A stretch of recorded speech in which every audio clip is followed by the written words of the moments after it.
In the high, frost-rimmed halls of Norse mythology, some stories just echo with the clash of swords and the whispers of fate. And today, we're unraveling one of the most powerful and honestly most tragic of them all. We're talking about the tale of Brynhildr, a shield maiden whose love was as fierce as her blade and whose downfall was sealed by her own terrible sense of justice.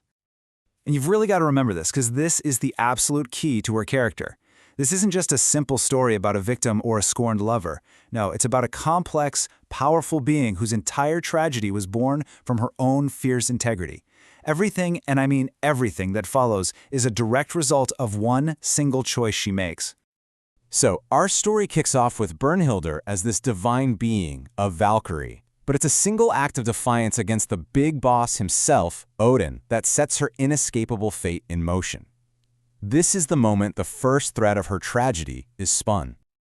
Now, as a Valkyrie, Brynhildr wasn't just a warrior. Oh no, she was literally an arbiter of life and death, a direct agent of the cosmic order. So you can imagine, when Odin commands her to grant victory to one king, and she decides to save another one she thinks is more worthy, well, that's not just disobedience, that's a direct challenge to the very architecture of the divine world. Odin's punishment was severe, to say the least. And it wasn't just about getting even, it was about totally transforming her. He didn't just take away her power, he stripped her of her very being. He made her mortal, pricked her with something called the sleep thorn, and sealed her in this death-like slumber inside a massive ring of wavering flames. In an instant, she goes from divine agent to a mortal prisoner of fate. And this brings us to a really crucial concept: word. The easiest way to think about it is like a vast cosmic web where every single choice, every action is a new thread. Brynhildr's defiance?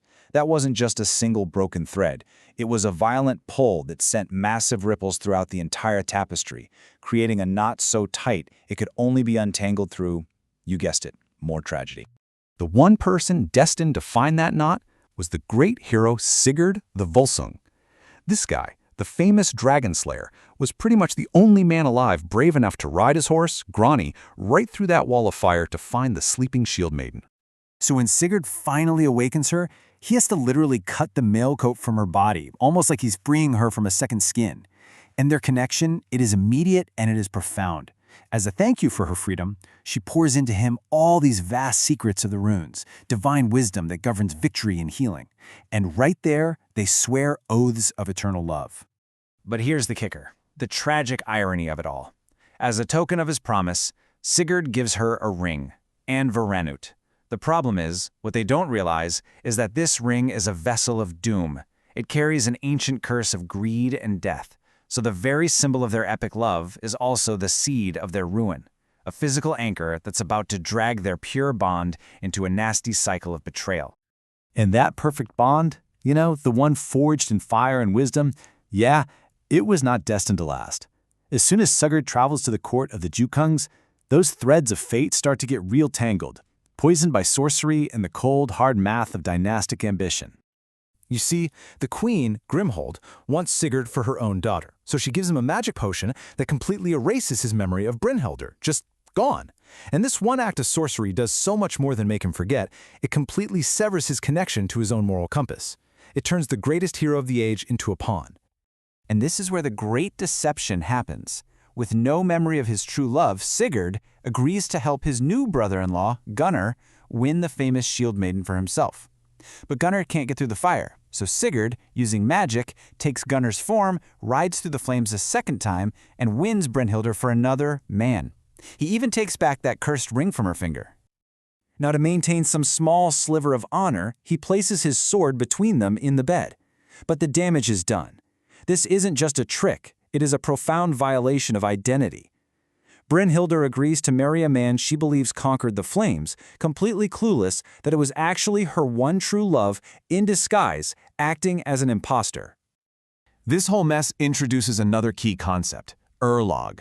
So if word is the grand tapestry of fate for everyone, then Urlog is the personal pattern that you weave with your own actions. And right now, the pattern being woven in this hall is just darkness and deceit. It's a heavy weight of false deeds and silent lies pressing down on every single person involved. And that gathering storm of destiny, it finally breaks. And it breaks in the most mundane of places, down at a river, during a petty argument between two proud queens. A simple quarrel over social status is about to become the catalyst for a catastrophic revelation. The tension builds over a really simple question of vanity. Brynhildr, who believes her husband Gunnar braved the fire, claims she should have precedence over Sigurd's wife, Gudrun. And this petty contest of honor is what's about to unravel the entire web of lies holding their two houses together. To win the argument, Gudrun reveals the truth with the one piece of evidence that is absolutely irrefutable. She holds up the ring, and Varanat, and tells Brynhildr that it was Sigurd, not Gunnar, who took it from her finger after crossing the flames. This one object, the symbol of their lost love, now becomes the instrument of their total destruction. For Brynhildr, this is the moment her world just shatters. The grief, the confusion, the deep, deep humiliation, it all just curdles instantly into this jagged, uncontainable fury. The man she loved didn't just abandon her. He was an active participant in her deepest disgrace. From this moment on, Brynhildr is transformed. Her boundless love turns into a black, consuming hate. And you have to understand, in the Norse heroic code, a betrayal this profound, a violation this deep, it demands that honor be restored. And that kind of restoration, it can only be achieved through blood.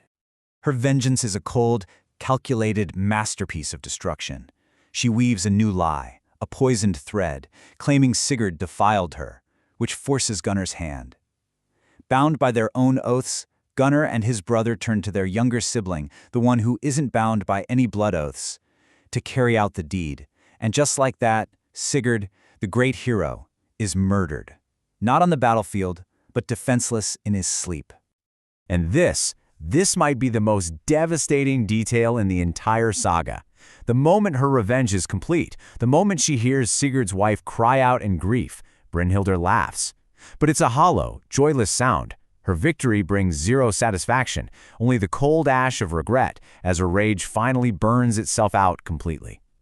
So, with her revenge complete, her love destroyed, and her honor in ruins, Brynhildr understands there is only one path left for her. And in her final moments, she reveals the truth of Sigurd's innocence to everyone, seizing control of her own tragic narrative one last time. She prepares for her death, not as a victim, but as the warrior she has always been. Make no mistake, this isn't a defeat, it is her final sovereign choice. She puts on her armor, takes her own life, and demands to be placed on the same funeral pyre as Sigurd, with his sword once again lying between them. The very fire that once imprisoned her now becomes the vessel for their final reunion. And that really summarizes the harsh, powerful worldview at the heart of this myth. Your fate, your örlog, it isn't something you run from. It's a path, no matter how brutal, that you are meant to walk with courage and integrity, even, and maybe especially, if it leads to your own destruction. Which leaves us with the big question of her story, right? Was Brynhild just a pawn of Weird, a prisoner of the gods and the schemes of men? Or, through her choices, her initial defiance, her all-consuming love, and her terrible vengeance, was she ultimately the true architect of her own magnificent, tragic fate?